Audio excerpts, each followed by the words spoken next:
So Jonathan Sanders leading that one. There'll probably be a few other folks involved. We've got one on non-human identity, which I suspect we'll come back to in a little bit, Jim. I was fascinated to hear about that Gartner paper, and I agree, right? I mean, in my head, you talk to people about non-human identity and you tend to get a lot of either workload or process or IoT. In my head, it also includes things like business entity, legal entity, and fascinated with the animal one. I have to say my thought went more broadly to things like supply chain.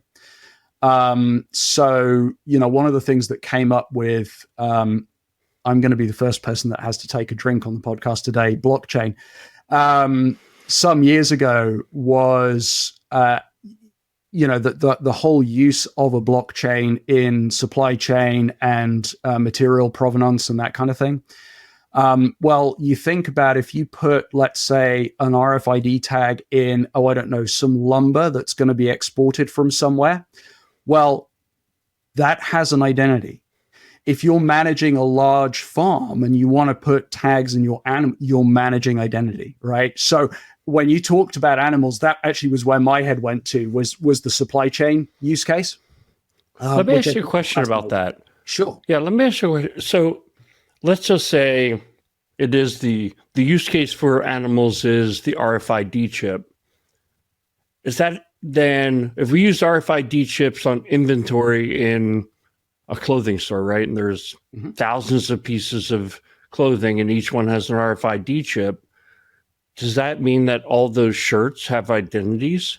Sure. Or maybe you group them, right? So maybe it's all large yellow button cuff shirts have an identity because maybe you don't need to know each individual one. If you're dealing with high value goods, then actually you probably do, right? So in the same way that you have a serial number for something, that serial number has still an identity problem, right? So my lovely microphone that finally, after 5 tries, I'm actually using this time around, has a serial number and it has a warranty and somebody's tracking that somewhere, right?